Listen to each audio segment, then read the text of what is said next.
स्वागत है। मैं हूं सुमित और वीकली एक्सपायरी से एक दिन पहले भारतीय बाजारों में बिकवाली का दौर देखने को मिला और ये बिकवाली का सेकंड डे था जबकि आज प्रेशर आया।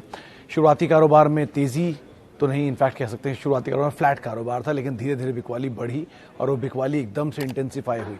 फिर वहां से रिकवरी आई। निफ्टी बैंक में इनफैक्ट 200 अंकों के आसपास की तेजी भी देखने को मिली, लेकिन वापस भारतीय बाजारों में ऊपर से फिर बिकवाली आते हुए दिखाई पड़ी। और जो बिकवाली थी वो इस इंटेंसिटी की थी कि मिड कैप स्मॉल कैप आज फिर 1.5 से 2% के आसपास की गिरावट साथ बंद होते हुए दिखाई पड़े। तो मिड कैप स्मॉल कैप में तेज बिकवाली रही। आज मेटल में तेज बिकवाली थी, ऑटो के अंदर तेज बिकवाली देखने को मिल रही थी। सेलेक्टिव बाइंग थी आईटी में, इसमें टेक महिंद्रा, एचसीएल टेक जैसे शेयर कुछ पार्टिसिपेट कर रहे थे, लेकिन majorly across the board sell off था। वही जो शेयर हाल फिलहाल में बढ़िया तेजी दिखा के गए उनमें तेज बिकवाली थी। मिसाल तौर पर IRCTC, IEX, Indiabulls real estate, Jubilant Ingrevia, इन सब में प्रेशर आता हुआ दिखाई पड़ा। नंबर्स का भी इंपैक्ट था। जुबिलेंट फूड वर्क्स के नंबर और उसके बाद 10% के आसपास की एक तेज डिप यहाँ पे देखने को मिली। और साथ साथ हैवी वेट्स में भी कई ऐसे आईटी कंपनियां थी जहाँ पर तेज बिकवाली आई। मिसाल तौर पर मास्टेक, जिसके नंबर्स के बाद तेज बिकवाली बनते हुए दिखाई पड़ी। और मास्टेक के अलावा आईटी स्पेस में और भी सोनाटा सॉफ्टवेयर जैसी कंपनी थी, दीपक नाइट्राइट जैसी कंपनी है जहाँ पर तेज बिकवाली आते हुए दिखाई पड़ी। दीपक नाइट्राइट केमिकल कंपनी है, लेकिन वहाँ पर भी बिकवाली थी। तो ओवरऑल जो बिकवाली का दौर था वो स्मॉल कैप में सबसे ज़्यादा था, 2.5% के आसपास की बिकवाली वहाँ रही। मिड कैप में 2% की तेज गिरावट आते हुए दिखाई पड़ी। फ्रंट लाइन इंडेक्स में इतनी, मतलब निफ्टी बैंक में इतनी बिकवाली नहीं, तो फ्लैट ही बंद हुआ। लेकिन निफ्टी पीएसयू बैंक तो 1.5% की तेजी के साथ जाकर बंद होता हुआ दिखाई पड़ा। अच्छी सेंसेक्स और निफ्टी भी बहुत ज़्यादा डैमेज दिखाई गया, वहाँ पर भी 1% से नीचे की गिरावट थी। लेकिन हाँ, मिड कैप स्मॉल कैप में जो गिरावट थी वो थोड़ी ज़्यादा आते हुए दिखाई पड़ी। तो आज भी ब्रॉडर बेस्ड मार्केट में जो सेल ऑफ था वो कंटिन्यू होता हुआ दिखाई पड़ा। हैवी वेट नंबर्स में आया कल नेस्ले का नंबर, एसीसी का नंबर। तो नंबर्स के बाद नेस्ले थोड़ा बेटर साइड पे परफॉर्म करता हुआ, एसीसी थोड़ा बेटर साइड पे परफॉर्म करता हुआ। अब दिग्गज कंपनियों में जो नंबर्स अवेटेड हैं उसमें एशियन पेंट्स के नंबर अवेटेड है, जेएसडब्ल्यू स्टील के नंबर्स अवेटेड है, रिलायंस के नंबर्स अवेटेड है, जो कि इस वीक के एंड तक आते होते दिखाई पड़ेंगे। तो बहुत सारे अभी भी नंबर्स अवेटेड है, लेकिन ओवरऑल मूड माहौल जो थोड़ा सा वीकर साइड पे ही जाता हुआ दिखाई पड़ा, जिसका इंपैक्ट मार्केट में हम देख भी रहे हैं। कुछ हद तक प्रेशर यहाँ पे बनता हुआ दिखाई पड़ रहा है। तो ओवरऑल भारतीय बाजारों के लिए एक बार फिर बिकवाली का दौर और बिकवाली का सिलसिला, जिसके आधार पर प्रेशर बनता हुआ मार्केट्स में दिखाई पड़ रहा है। चलिए, इसके अलावा अब सवाल जवाब का सिलसिला शुरू करेंगे और बातचीत करेंगे कुछ दर्शकों से भी। हमारे पास इनफैक्ट मेरे पास फिर शायद सवाल नहीं आ रहे, लेकिन कोशिश करता हूँ मैं जल्दी से जल्दी सवाल शामिल करने की, क्योंकि दीपक मोहिरे पहला सवाल जो आया है वो डी मार्ट को लेकर एक सवाल आता दिखा पड़ा है। इनफैक्ट मेरे पास अब वीडियो है भी। थैंक यू डायरेक्टर साहब। सबसे पहला सवाल डी मार्ट पर। सर, डी मार्ट ऑब्वियस बात है बढ़िया तेजी, एक तरफा तेजी दिखा चुका है स्टॉक। तो जो भाव आप देख रहे हैं 200-250 के मल्टीपल पर, तो उतनी बड़ी तेजी के बाद ये स्टॉक अभी ट्रेड करता हुआ दिखाई पड़ रहा है। तो ये थोड़ा सा आपको कॉज ऑफ कंसर्न तो है वैल्यूज़ की जो है, लेकिन ऑब्वियस बात है क्योंकि एफ&ओ में नहीं है और शॉर्ट नहीं हो सकता है शेयर, तो इसमें सिर्फ इक्विटी ही छूट सकती है। यानी कोई प्रमोटर या कोई बड़ी एंटिटी इसमें से माल बेचे तभी शेयर नीचे आएगा इजीली, तो इसलिए ये पॉसिबल नहीं है। तो इसलिए थोड़ी बहुत बिकवाली ज़रूर है। जब तक एफ&ओ में नहीं आ रहा, जब तक इसमें कोई नई शॉर्टिंग अपॉर्चुनिटी नहीं, तब तक तो कहना मुश्किल है कि शेयर टूटेगा कैसे। वो बात अलग है, इतनी बड़ी तेज़ी और थोड़ा सा ईज आउट हो रहा है तो होने दीजिए। फंडामेंटल वाइज महंगा है, वैल्यूएशन महंगे, ये हमेशा ही रहेगा, लेकिन दूसरी तरफ कारोबार अच्छा है। नीचे मिल जाए तो ऑब्वियसली बात है, फिर तो सिचुएशन कुछ और है। अच्छा, दीपक नाइट्राइट नीचे क्यों आया, नवीन फ्लोरिन नीचे क्यों आया, वशिष्ठ साहब का सवाल है। सर, दीपक नाइट्राइट में QIB है, 422 रुपये का दाम रखा गया है, तो वो न्यूज़ फ्लो आया। और दूसरा, इस समय बाजार में हर वो शेयर जो बहुत बढ़िया तेजी दिखा चुका था ईज आउट हो रहा है। आप मिड कैप स्मॉल कैप में 2 दिन में 4%, 4.5% टूटता हुआ देख चुके हैं। तो ये मत सोचिए किसी कंपनी फंडामेंटल में कोई फेर बदल है। अगर आपको तेजी में वो फंडामेंटल अच्छे लग रहे थे तो मंदी में भी अच्छे ही होंगे ना। फंडामेंटल तो नहीं बदले कुछ भी, बस बाजार का भाव उसे एडजस्ट कर रहा है। तो बड़ी तेज बिकवाली की बड़ी तेजी आई है। इतनी बड़ी तेजी 5 दिनों में लगातार 6 दिन निफ्टी चला है तेजी में, पिछले पूरे हफ्ते 5 दिन लगातार तेजी में और मंडे को लगातार तेजी में। तो इतनी बड़ी तेजी के बाद तो प्रॉफिट टेकिंग आ ही रही है। 2 दिन लगातार प्रॉफिट टेकिंग, और प्रॉफिट टेकिंग थोड़ी ज़्यादा स्टीप है क्योंकि मिड कैप स्मॉल कैप में एक तरफा तेजी आई थी, तो उसके बाद यहाँ पर बिकवाली आते हुए दिखाई पड़ रही है। तो अकॉर्डिंगली आपको यहाँ पर कॉल लेना होगा। अच्छा, आगे बढ़ते हैं। और क्या लेना बेहतर है, कम प्राइस पर ज़्यादा शेयर या ज़्यादा प्राइस पर कम शेयर? पारस डिफेंस समीर साहब, पहली चीज़ तो पारस डिफेंस में आप ये बात ध्यान रखिएगा कि 170 करोड़ रुपए का IPO आया था और 150 करोड़ रुपए की इसकी सेल्स थी। उस समय पर ये कंपनी बहुत अच्छी थी, उस समय पे लिया जा सकता था। वहाँ से कंपनी 170 करोड़ रुपए, 70 रुपए का इसका IPO प्राइस था, वो आज 900 रुपये है। तो इतनी बड़ी तेजी दिखा चुका है। आप खुद ही सोचिए, कोई आपको एक अगर कहीं खर्चा करना हो तो आप 170 रुपये खर्च करेंगे या 900 रुपये खर्च करेंगे? ऑब्वियसली बात है, हम 900 नहीं खर्च करेंगे। तो इतनी महंगी कंपनी मत लीजिए, क्योंकि किसी के हाथ में शेयर है नहीं, एक तरफा चल रहा है। तो इसलिए मत फंसी ऐसी चीज़ों में जो एक तरफा चले। चलने में परेशानी नहीं है शेयरों के, लेकिन एक तरफा छोटी अवधि में बड़ी तेजी आना वो नुकसान दे। वो IRCTC में हुआ, वही IEX में हुआ, वही जुबिलेंट इंग्रेविया में हुआ, वही इंडिया बुल्स रियल एस्टेट में हुआ। ईज आउट हो जाएंगे, वापस आप ले लीजिए, फंडामेंटल में प्रॉब्लम नहीं है, लेकिन एक तरफा तेजी हमेशा खतरनाक है। तो पारस में यही आप सिचुएशन रखिए। अब रही बात आती है कि क्या बड़ी क्वांटिटी लेना है या छोटी क्वांटिटी, ज़्यादा पैसा डालना है या ज़्यादा क्वांटिटी लेना है, डिपेंड। अगर मान लीजिए आपने TCS जैसी कंपनी थी, हाल में नंबर आया, तेज बिकवाली आई, नीचे मिला, नीचे मिल रहा है, बढ़िया 10 शेयर 20 शेयर 30 शेयर आप नीचे। HUL फंडामेंटली देश की सबसे बड़ी FMCG कंपनी है, नीचे मिल रहा है। जुबिलेंट फूड 10% नीचे, आज थोड़ा बहुत ले लीजिए, थोड़ा बहुत कल परसों में ले लीजिएगा। कोई कारोबार नहीं बदल रहे हैं, बस शेयर के भाव बदल रहे हैं। तो आप उस भाव को छोड़िए, कारोबार पे फोकस करिए। अगर वो अच्छा है तो आप ज़रूर इनमें एंट्री करिए और लंबी अवधि के लिए रखिए, बढ़िया पोर्टफोलियो बनेगा। अच्छा, IEX 787 200 शेयर। पटेल साहब, IEX के केस में एक चीज़ का ध्यान रखिए, कल नंबर आने वाले हैं, नंबर अच्छे आने का अनुमान है बाजार में। मुनाफा बढ़ेगा, 3 डिजिट में आएगा, 85% ऑपरेटिंग प्रॉफिट मार्जिन आएंगे और बोनस भी आना है। किस तरह का बोनस अनाउंसमेंट होता है, क्या रेशियो है, सभी बाकी है।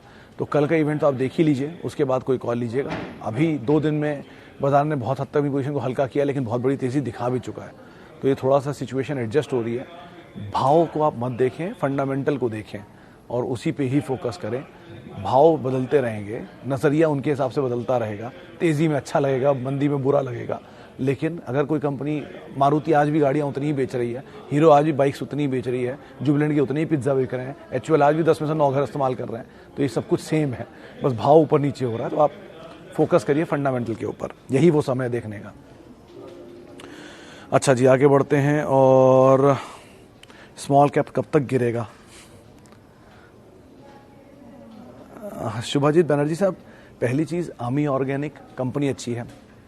आशीष कचोलिया साहब बड़े निवेशक हैं, उनका एपेटाइट अलग है, उनका नज़रिया अलग है, जिस हिसाब से उन्होंने बाजार में पैसा डाला है। तो आप वो नज़रिया अगर समझते हैं तो आप ठीक है, बाजार में कोई दिक्कत नहीं आपको बने रहने में उनके शेयरों में। लेकिन स्मॉल कैप कब गिरेगा, कब तक गिरेगा, ये किसी को नहीं पता। ये बॉटम और टॉप बाजार का किसी को नहीं समझ में आता, कोई भी हो चाहे वो, क्योंकि ऑब्वियसली बात है, कहाँ तक बाजार में तेज़ी है किसको पता, कहाँ तक गिरावट है किसको पता। कई ऐसे शेयर हैं जो एक ज़माने में टॉप पे लगते थे, मिसाल तौर पर बजाज फाइनेंस 3000, 3500, 4000 पे टॉप लगता था, वो 8000 हो गया, 8000 पे टॉप लगता था 9000 हो गया, और फिर वो टॉप लगता था नीचे आ गया। तो ये तो चलता ही रहेगा सर। फंडामेंटल को फॉलो करें, नंबर्स को देखें और उनके साथ बने रहें, वो ज़्यादा बेहतर है। गिरावट में अच्छे फंडामेंटली कंपनियों को ऐड करिए, पोर्टफोलियो का हिस्सा बनाइए, यही वो मौके होते हैं। और ये मतलब आजकल की गिरावट, थोड़ी दिन की और गिरावट, तो थोड़ा थोड़ा ऐड करते रहिए यार फॉल में। आप आराम शेयर को ऐड करिए। अगर अच्छी कंपनी है तो कोई दिक्कत नहीं है, ख़राब कंपनी किसी भाव पे खराबी है तो उस हिसाब से आप कॉल ले सकते हैं। IRCTC में अमित जी, कंपनी तो बुरी नहीं थी, पहले भी नहीं थी, आज भी नहीं है, लेकिन भाव पहले भी बुरा था और आज भी है। कोई भी शेयर एक तरफा चलेगा, 60% चलने के बाद पिछले 2 दिनों में कोई शेयर 32% टूट चुका है। 68% चला है IRCTC सिर्फ अक्टूबर में, यानी अक्टूबर से लेकर कल तक की तेज़ी जो थी वो 68% की थी। और आज में उस शेयर को सिर्फ आज और कल में 2 दिनों में ही करीब 32 से 33% बेच दिया। तो इस तरह की वॉलेटिलिटी स्टॉक के अंदर है, एक तरफा तेज़ी इस तरह की है, वहाँ पर प्रॉफिट टेकिंग आनी है। ये ऐसे बहुत सारे लिस्ट मैंने ट्वीट किया, आप वहाँ पढ़ सकते हैं। लेकिन फंडामेंटल में प्रॉब्लम नहीं है, भाव में प्रॉब्लम है, और बहुत बड़ा तेज़ी इसमें दिखाया, तो इसलिए रिस्की ऑब्वियसली ये हो चुका है। अच्छा, आगे बढ़ते हैं। Which mid cap to buy in your views? Kaushik साहब, मैं टाटा कम्युनिकेशन के साथ फिर स्टिक करूंगा, इसलिए नहीं कि उसमें कुछ प्रॉब्लम है, टाटा ग्रुप की कंपनी है, चला है वो शेयर, उसमें चला नहीं है, ऐसा नहीं कि नहीं चला, चला है, बहुत चला है, लेकिन फिर भी उसके नंबर्स पिछले 2 क्वार्टर से सपोर्टिव हैं। एक, दूसरा टाटा ग्रुप है, फ्लैगशिप कंपनी उसकी कम्युनिकेशन स्पेस में। तीसरा, F&O में नहीं है तो शॉर्ट होने की अपॉर्चुनिटी कम है।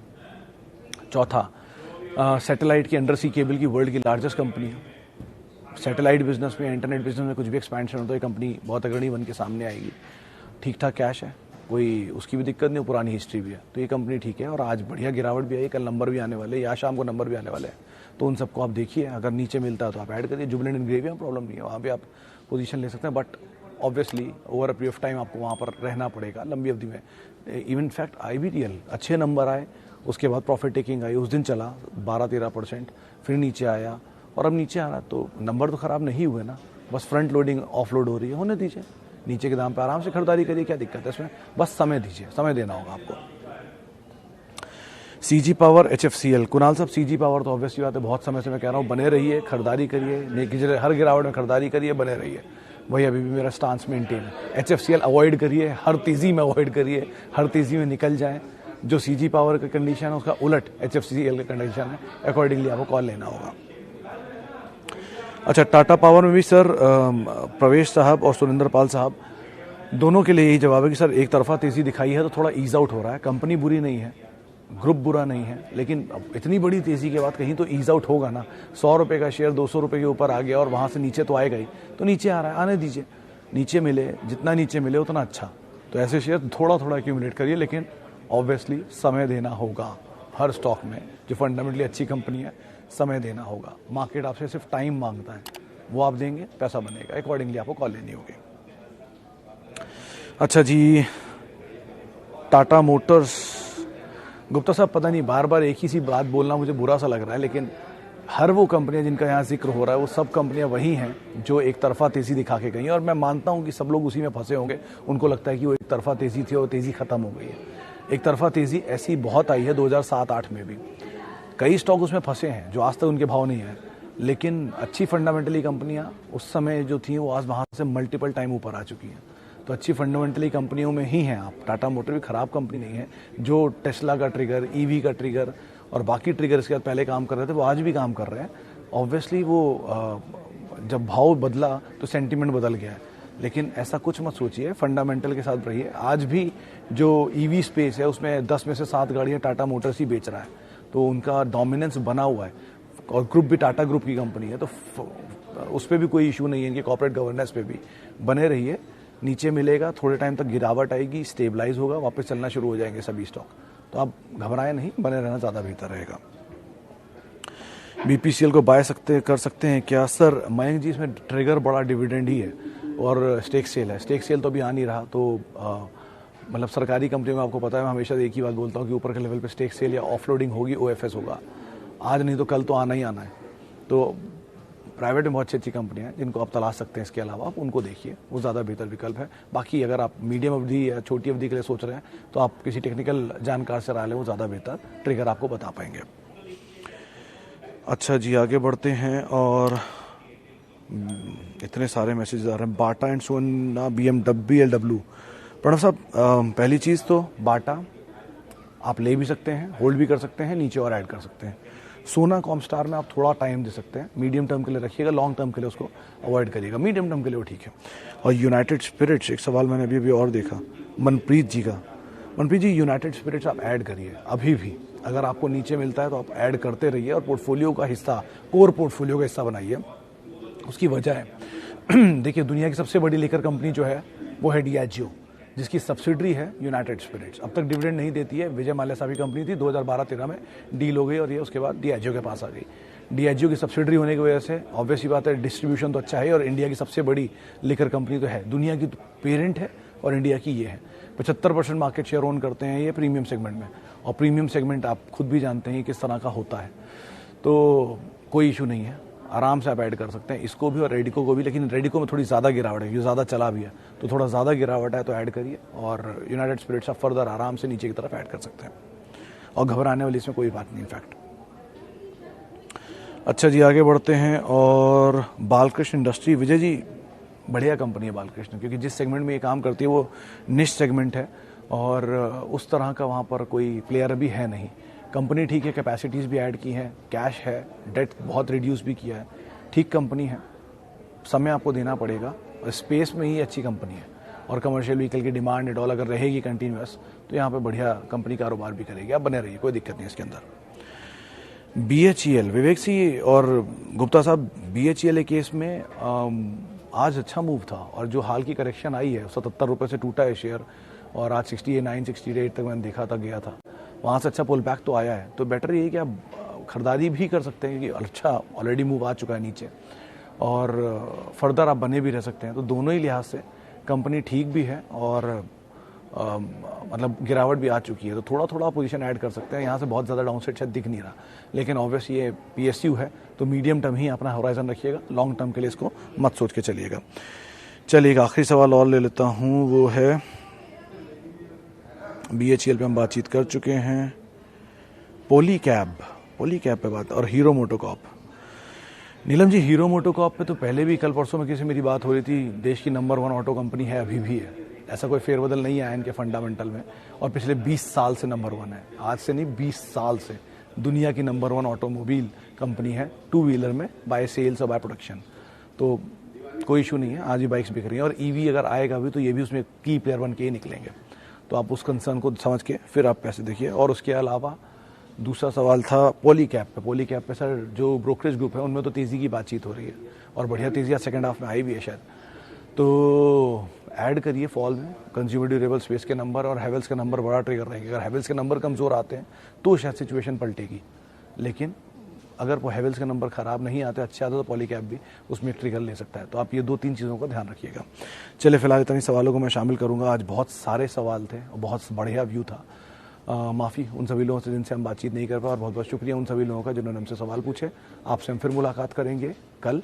एक्सपायरी का दिन है, जरा ध्यान से ट्रेड करिए, काफ़ी वॉलेटिलिटी है। और आप मेरे साथ जुड़ सकते हैं @सुमित रिसर्च, मेरा ट्विटर हैंडल है।